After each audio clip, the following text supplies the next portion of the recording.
Listen, KXOL Information 24 News Bulletin. Here is a bulletin from Dallas. President Kennedy was shot today, just as his motorcade left downtown Dallas. Mrs. Kennedy jumped up and grabbed Mr. Kennedy. She cried, "Oh no!" The motorcade sped on. Congressman Jim Wright, his voice breaking, told this reporter this is a tragic thing for America. If it should have to have reached the point where the president and the governor cannot go among their people. He said, apparently, too long, people have been taught to hate and have not been taught the proper respect for the high offices of our land. A flash on the Associated Press wire. Two priests now say that President Kennedy is dead. And it happened in Dallas, Texas. KXOL 1360, Fort Worth's coverage of the assassination of President John F. Kennedy. We have some radio archives, if you will, from Mr. Russ Bloxham, former news reporter and former anchor of WBAP-TV, which is now KXAS-TV, Channel 5 in Fort Worth. Russ was a reporter at KXOL 1360 Fort Worth at that time. Now, these recordings pick up, actually, on the evening of November 22nd, 1963. Back then, there was only three major broadcast networks, ABC, CBS, NBC, and on radio, the Mutual Broadcasting System. Now, KXOL 1360 at that time had no network affiliation. They had a grassroots organization and only had a few reporters that could cover this major news event. Russ Bloxham happened to be on the scene gathering all the information that he could about the alleged presidential assassin. Here is a telephone recording. Now, the quality is rather primitive in comparison to today's communication. You will be hearing some other people talking in the background. This is other reporters describing the scene to their various news organizations. We pick up around 6 o'clock in the evening, Fort Worth, on KXOL 1360, Russ Bloxham reporting about the alleged assassin of President John F. Kennedy. They saw a man go into the theater. Subsequently, 20 uniformed and plainclothes Dallas policemen surrounded the Texas theater and entered through the rear and front of the building.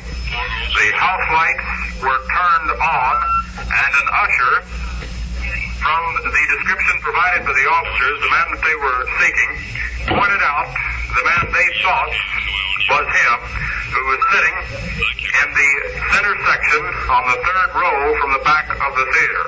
Dallas policemen Ray Hawkins, C.T. Walker, and Bob Carroll came in off the stage. The house lights, you will remember, were on.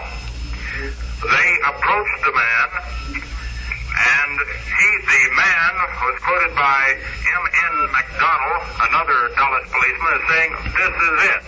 And the man brought out a snub-nosed .38 revolver. McDonald said that he grabbed for it. As the man tried to fire the weapon misfired. There was a scuffle, and finally the suspect gave up, and he was brought to the Dallas police station. That suspect is identified as 24-year-old Lee Harvey Oswald of 1026 North Beckley in the Oak Cliff section. He was staying at a rooming house. Word is that his wife was living with some other people in Irving. 2 years ago, Oswald is said to have wanted Russian citizenship, and in 1959 he told the U.S. Embassy in Moscow he had applied for Soviet citizenship, said he had been a tourist in Russia. He did put up a wild fight at the theater. We have reports that a Master rifle, a German-made weapon, has been taken into custody. That weapon found in the stairwell of the school book depository building at 411 Elm, where Oswald supposedly had worked about 2 months for a bookbinding company housed in that particular building. The president was waving to sidewalk throngs near the triple underpass at Elm and Houston when gunfire erupted, apparently from the school book depository building. And Squad cars and motorcycles with sirens wailing sped through the downtown Dallas area moments after the shooting as all available officers were pressed into service. More than 100 patrolmen and detectives arrived to search the book building and surrounding structures. Firemen joined the search of the building, used hook and ladder fire trucks to upper floors to aid in the search with high-powered spotlights. At 2:30 this afternoon, the search of the building was completed. At this time, still, no reporter has been allowed to talk to the suspect. We, just prior to making this report, talked with Police Chief Ben Curry. He said that he would consider the suspect that the Dallas Police Department has as a good suspect in connection with the assassination of President John Kennedy. At this time, reporters are attempting to get some kind of briefing set up. Chief Curry said that he could not give the permission, that we would have to get that from the Secret Service representatives here who are working with the Dallas Police Department in attempts to solve this tragic incident. So at the moment, that is the latest from the Dallas Police Station. KXOL newsman Bruce Neal, along with this reporter, standing by, watching and waiting several hours after darkness has fallen over a gloomy day in Dallas. Russ Bloxham reporting, KXOL News. Here is the basic situation in Washington. The body of President Kennedy has been returned to Washington, accompanied by his wife and the new President, Lyndon Johnson. In Washington, the body of the president will remain at the U.S. Naval Hospital in Bethsaida, Maryland tonight. It will be moved to the White House tomorrow to the Capitol Rotunda on Sunday. Plans for the funeral, expected to be in Boston, are as yet incomplete. In Dallas, Governor John Conley, shot through the chest in the same ambush attack, is now reported out of danger following surgery. As you heard moments ago, KXOL's Bruce Neal and Russ Bloxham are at the Dallas Police Headquarters, where Oswald, the assassin, is being questioned. There will be more reports from there, and as the night wears on, KXOL News will continue to cover this, the darkest day in Texas history. Thank you, Charles Wallace. Complete news throughout the evening, heard first on KXOL Radio, 1360 AM, 99.5 FM. 25 minutes past 6 o'clock, we will continue to bring you continuous music throughout the evening and immediate reports as they happen with the complete KXOL news staff on duty. This is Friday, November the 22nd. The President of the United States is dead. Governor John Conley of Texas, wounded by the shots from the same gun that killed Kennedy, is reported in serious but not critical condition. It was just today that President Kennedy was in Fort Worth. Some of his last words are recorded. First truly intercontinental bomber, the B-36, was produced here.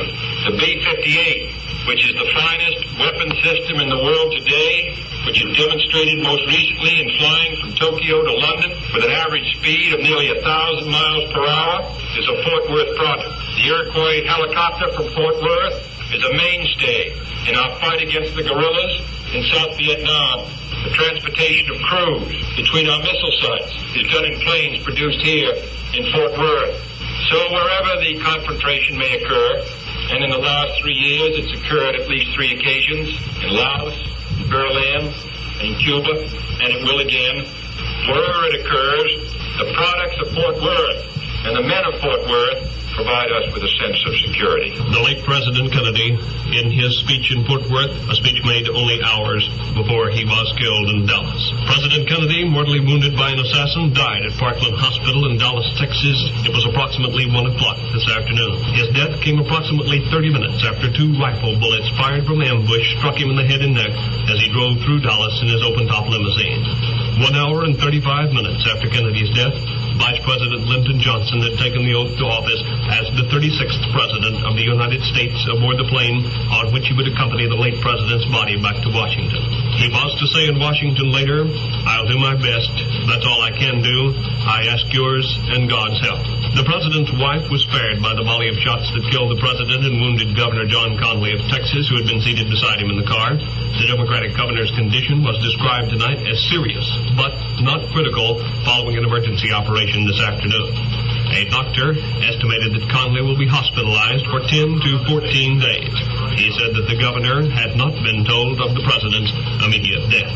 Kennedy was struck down on the second day of a planned 3-day goodwill tour of Texas. He had flown to Dallas from here in Fort Worth. He was en route by motorcade to a speaking appearance at the Dallas Trade Mart when the final shots rang out. Police believe the gunman was hiding in the upper story of a storage building that